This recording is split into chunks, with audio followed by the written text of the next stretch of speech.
Neochamanismo, aspectos constitutivos y desafíos analíticos. Un ensayo de Juan Scuro. Continuación.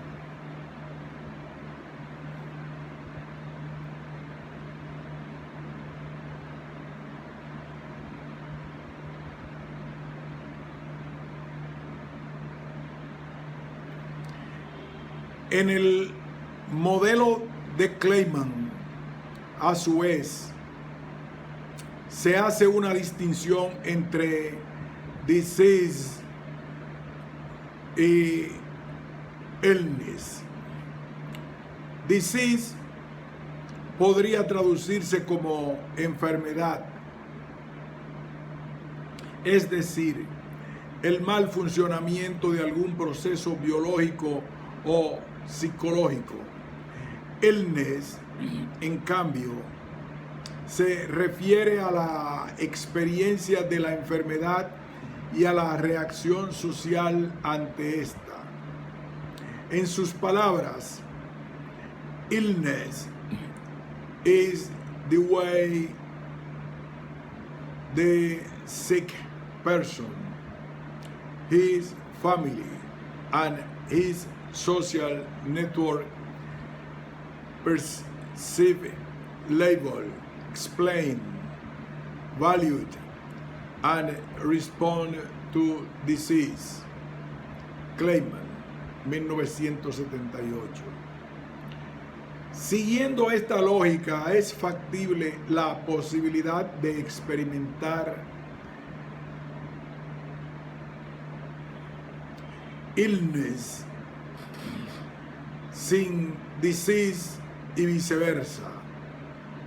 Con estas bases, Clayman señala que el modelo explicativo del sistema médico de la biomedicina estructura su visión de la realidad clínica, donde la enfermedad es situada dentro del cuerpo de la persona enferma.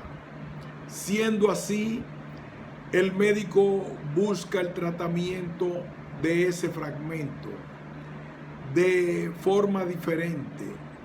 Otros sistemas localizan el problema no necesariamente dentro del cuerpo del paciente y por lo tanto el tratamiento puede involucrar más que únicamente el cuerpo del paciente. Clayman sostiene que una de las razones por las cuales no desaparecen los curadores indígenas es porque estos trabajan más con los aspectos de la experiencia, illness, que con la enfermedad, disease, haciendo un juego entre la diferenciación establecida por Arthur Clayman entre disease y illness. La antropóloga Jean Langdon distingue entre cura y experiencia de cura. Su pregunta apunta hacia la cura en sí misma, ¿a qué se entiende por curar? Es por eso que distingue entre cura y experiencia de cura. La primera, dice Langdon, trata de los aspectos sintomáticos, mientras que la última tiene un sentido de integridad y no necesariamente está vinculada a la cura. La experiencia de cura de Langdon se asemeja a la idea de sanación, tan común en los ámbitos neochamánicos. Incluso el énfasis de Langdon está colocado en la denuncia que hace de los modelos basados en el compartir un conjunto de significados simbólicos, como propone Levi-Strauss, mostrando que estos modelos son insuficientes para explicar la eficacia de las técnicas chamánicas en las religiones y las prácticas de la eficacia de las técnicas chamánicas en las religiones y las prácticas de la nueva era, donde este simbolismo común no está, según Langdon, presente. El uso de las plantas maestras es la más paradigmática y eficaz práctica seductora y expansionista del neochamanismo. Luis Eduardo Luna ha introducido a través de su trabajo con los vegetalistas peruanos la idea que estos utilizan para referirse a determinadas plantas como plantas maestras o doctores, y se refiere a ellas como plant teachers. Luna presenta esta idea que los vegetalistas peruanos, tradición y actores altamente relevantes para el desarrollo del neochamanismo, utilizan para referirse a los modos a través de los cuales adquieren el conocimiento necesario para curar y utilizar las plantas. Este aprendizaje, señala Luna, se realiza a través de las plantas maestras, plantas doctoras que tienen espíritu y el poder de enseñar a aquel que realiza de forma adecuada la dieta correspondiente para utilizarlas, las formas de trabajar con ellas para diversos fines. Los vegetalistas son aquellos sujetos que han aprendido a través del uso de las plantas diferentes posibilidades de cura. Para ser vegetalista, digamos, chamán, suele observarse un mecanismo hereditario. El sujeto chamán accede a esta condición de forma única en su comunidad. En el chamanismo clásico, no todos pueden ser chamán, y este es un punto importante en el neochamanismo, que lo separa de lo que podríamos denominar como chamanismos clásicos. En el neochamanismo, y quizá sea esta una de las más importantes características que lo distinguen de sus fuentes tradicionales, es que todos y cada uno pueden llegar a ser chamanes. O sea, se trata de un mecanismo de búsqueda y desarrollo del chamán interior que habita en cada uno y que puede despertar o desarrollar por medio de los ámbitos neochamánicos. En la actualidad, las múltiples formas de uso y apropiaciones de la ayahuasca, por ejemplo, genera diferentes incertidumbres en el campo y surgen tentativas de regulación de las prácticas asociadas a esta planta. Por ejemplo, en la segunda World Ayahuasca Conference desarrollada en la ciudad de Río Branco, Acre, en octubre de 2016, se hizo explícito el enfrentamiento entre diferentes lecturas de la ayahuasca y sus usos. Las religiones ayahuasqueras brasileras, los indígenas, los científicos, cada uno de esos campos a su vez con enormes diferencias internas, y otros agentes pusieron de manifiesto la dificultad de establecer acuerdos o pautas de acción conjuntas, disputas por legitimidades, usos adecuados e indebidos, patrimonios, licencias, conservación y un amplio etcétera fueron y son algunos de los puntos centrales en los que se desarrollan las principales tensiones del campo ayahuasquero mundial. Esto incluye, por cierto, a los neochamanes y grupos neochamánicos, espirituales, científicos, etcétera, de todo el mundo.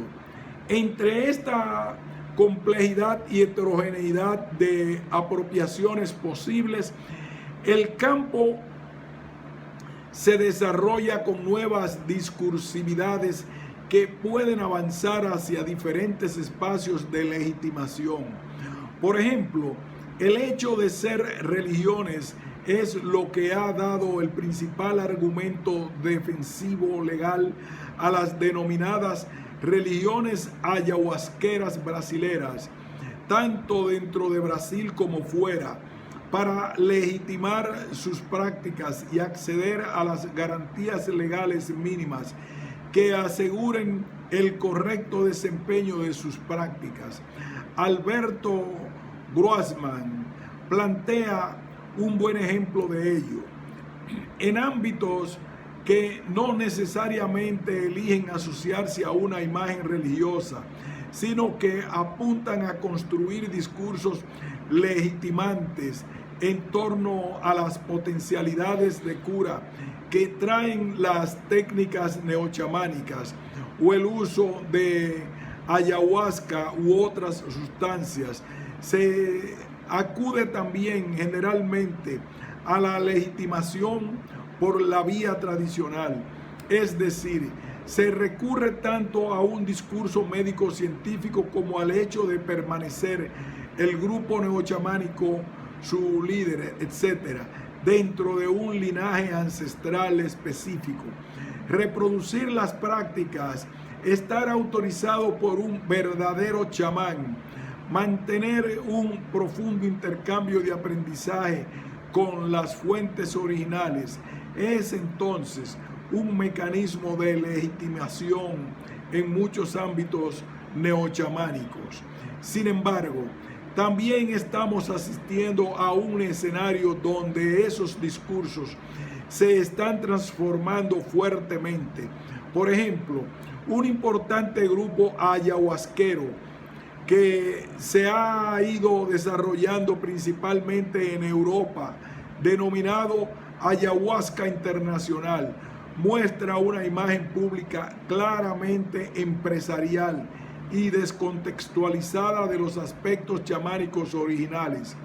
Desde este lugar no se tiene reparos en mostrar el componente empresarial y no espiritual, no religioso, no tradicional de sus prácticas.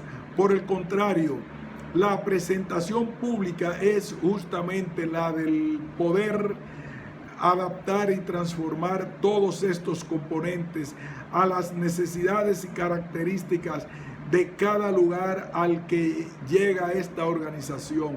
Frases como nuestra empresa es una familia y amamos la familia muestran un ingenioso arreglo de los sentidos de empresa y familia que resultan muy interesantes en el campo neochamánico, ya que el neochamanismo tendría en principio un discurso de alguna forma anticonvencional, anticapitalista. Estos elementos nos conducen a pensar en los componentes carismáticos, en las estrategias de grupos que promueven el empleo de ayahuasca como herramienta terapéutica. En el caso de Ayahuasca Internacional, por ejemplo, en ocasión de una presentación pública que la organización realizó en la ciudad de Montevideo en mayo de 2016, se pudo observar una reiterada mención a los beneficios del empleo de ayahuasca. También se enfatizó el hecho de que no ser esta organización una institución religiosa. Además, se recurrió en varias ocasiones a las experiencias pasadas de su líder, Alberto Varela, quien estuvo preso varios meses en España por causas vinculadas al uso de ayahuasca. El discurso de Varela resultó una interesante y hábil mezcla de componentes de rebeldía, haciendo alusión permanente a su condición de perseguido, preso, etc., lo cual es un componente discursivo siempre seductor, mezclado con eficacia terapéutica que no necesariamente está vinculada a un componente religioso o espiritual, sino psicoterapéutico, y haciendo explícito, y esto sí es una novedad, el carácter empresarial de su organización.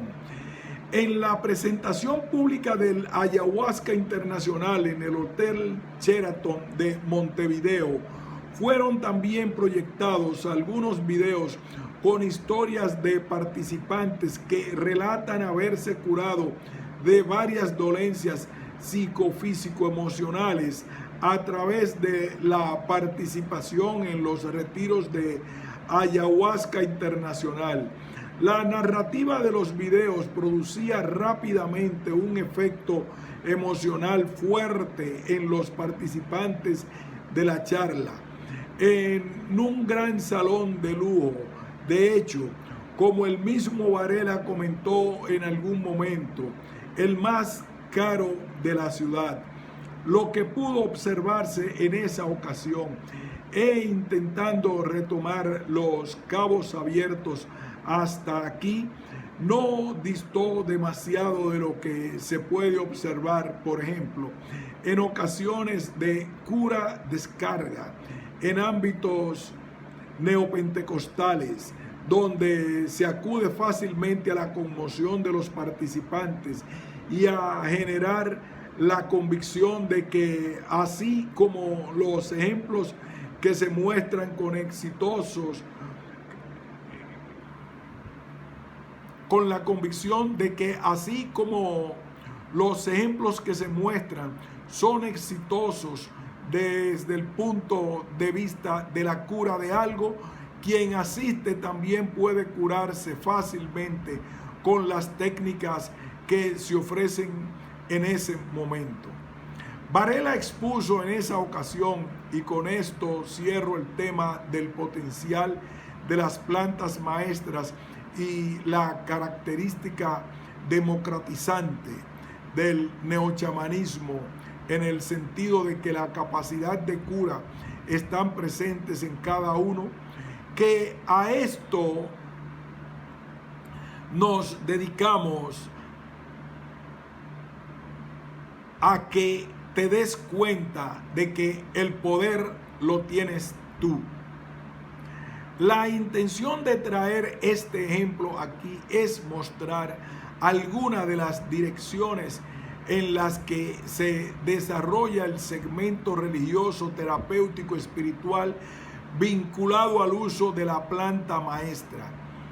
Si en la World Ayahuasca Conference predominó en cierto sentido un énfasis en la necesidad de respetar los usos tradicionales de la ayahuasca, y si en buena medida ámbitos neochamánicos recurren a las formas tradicionales de empleo como mecanismo legitimante, vemos en el caso de Ayahuasca Internacional que la expansión de los usos de la ayahuasca muestra nuevas facetas que implican desafíos analíticos, pues en buena medida en la presentación pública de esa organización se enfatizó en el hecho de descontextualizar la ayahuasca de su contexto amazónico, chamánico,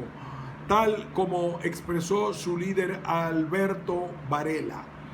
En la misma presentación, Varela, hablando sobre sí mismo, dijo: realmente no tengo idea de quién soy, y continuó: tengo 6 hijos, pero no soy padre. Tengo 5 empresas, pero no soy empresario. Tengo el sexo masculino, pero no soy hombre. Nací en Argentina, pero no soy argentino. Evidentemente, se trata de un discurso que apunta a la búsqueda de una verdad más profunda que aquella cotidiana de la ilusión, que desde una ontología chamánica no serían más que superficies e identificaciones que no darían cuenta de la verdad oculta.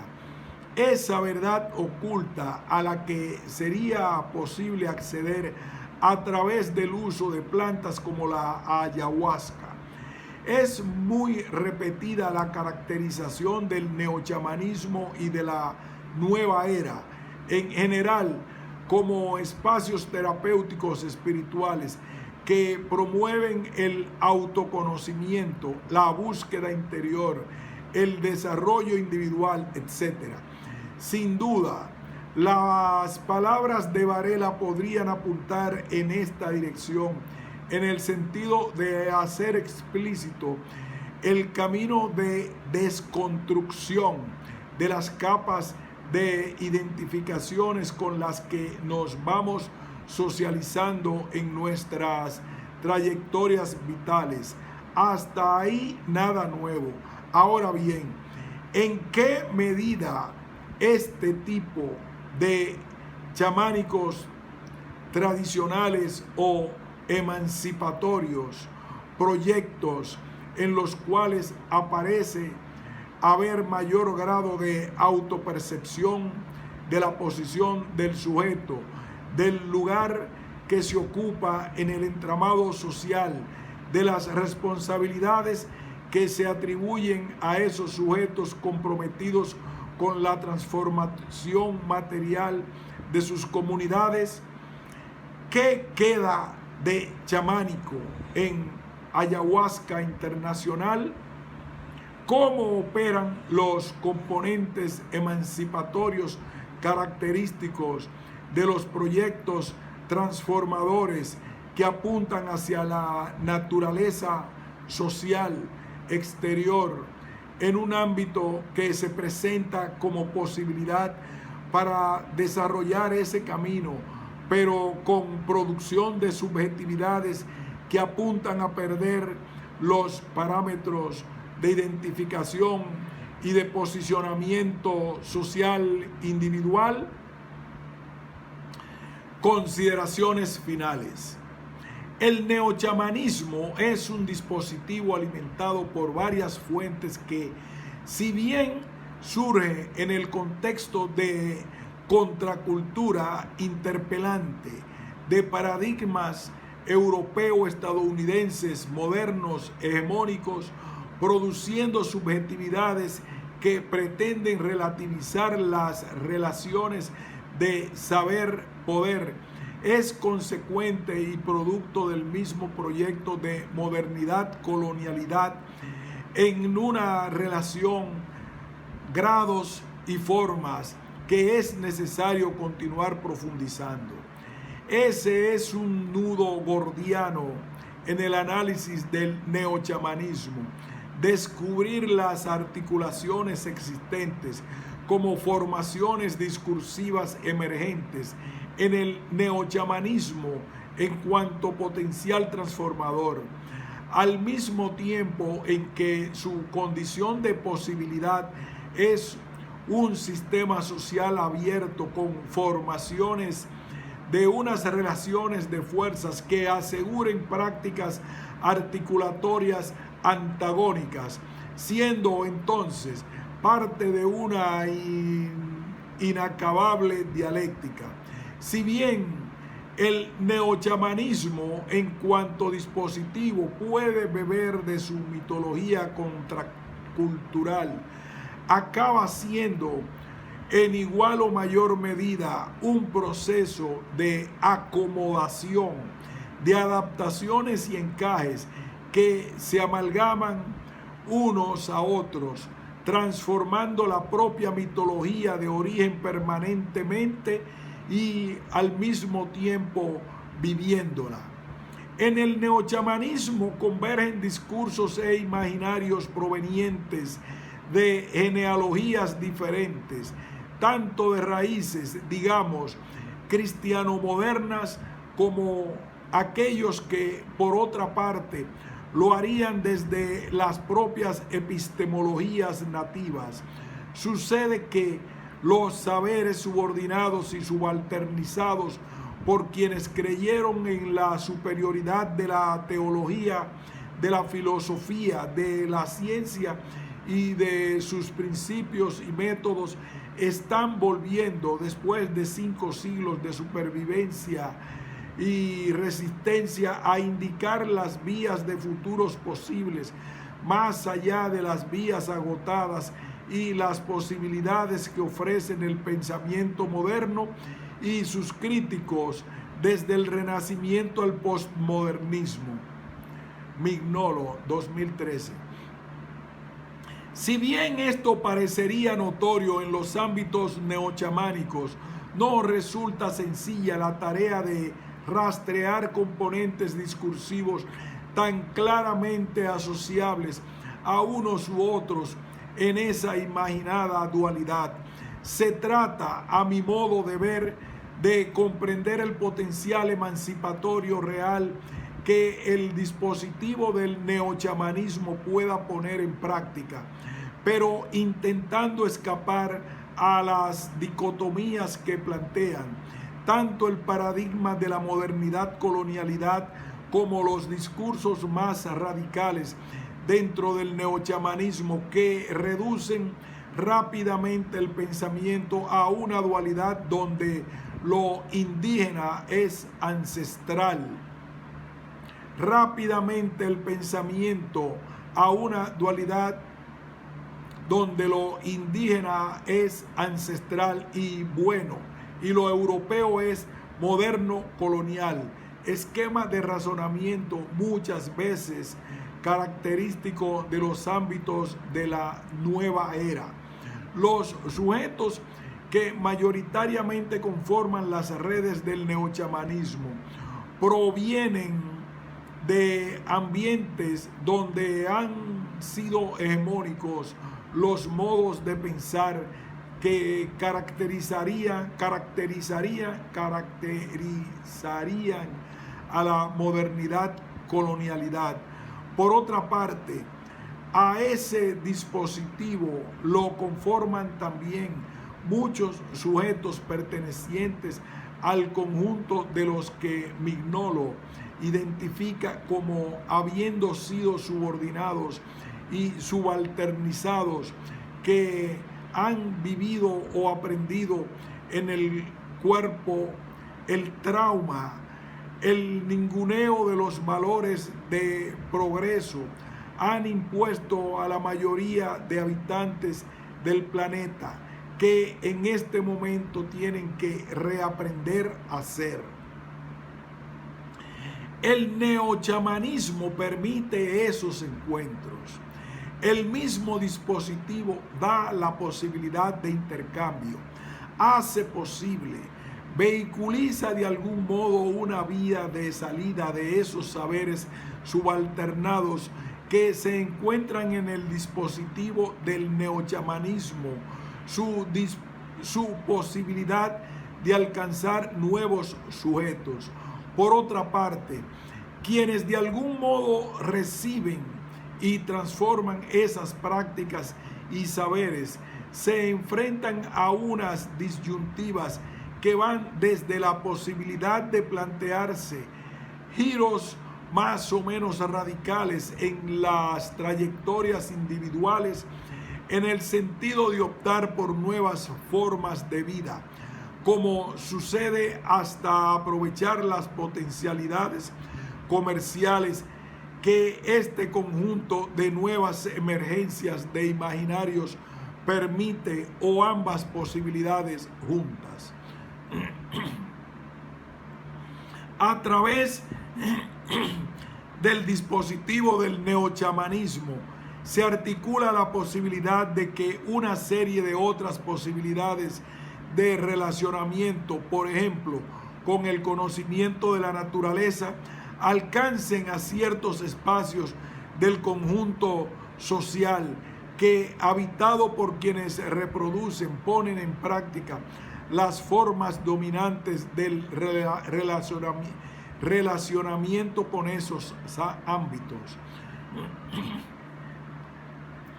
En este sentido, la mirada crítica de Alena Caicedo sobre los discursos y prácticas que se proponen en circulación en el neochamanismo entre alternativas reproductoras se hace imprescindible.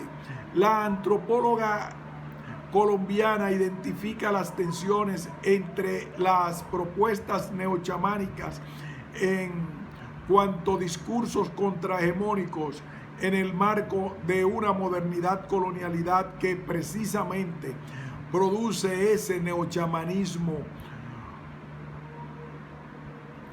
Ese es el punto situado al neochamanismo como dispositivo entremedio, productor de subjetividades que puedan ver en la intención contrahegemónica una alternativa, al mismo tiempo sujetadas por los mecanismos de la modernidad colonialidad. Quienes participan de estos ámbitos buscan una reconexión con sus pasados, con sus presentes, con la naturaleza. Buscan sanar lo que no pueden sanar en los ámbitos más convencionales de cura y espiritualidad. Proyectan un poder mágico de cura en la imagen de un idealizado indígena sabio, ancestral y en armonía con la naturaleza. Prefieren ir un poco más despacio, quizás alimentarse de forma saludable, interpelar las lógicas dominantes de vida urbana, estar más cerca de la naturaleza. El conocimiento de sí mismos los moviliza fuertemente. Son sujetos sensibles que valoran un abrazo, una puesta de sol o ver la lluvia caer sobre un pétalo. Quieren un mundo diferente. Los motiva un gran espíritu que los invita a relacionarse con la totalidad, el amor, la paz y la armonía. En algunos casos emergen posibilidades comunitarias. Quieren una revolución pacífica, espiritual, que comienza con la transformación individual. Quieren acallar un poco sus egos, aunque a veces estos se les engrandecen un poco más. Quieren un mundo diferente, aunque a veces quizá con buena voluntad y algo de ingenuidad son piezas perfectas para que el mundo siga girando tal como lo han venido haciendo en los últimos tiempos.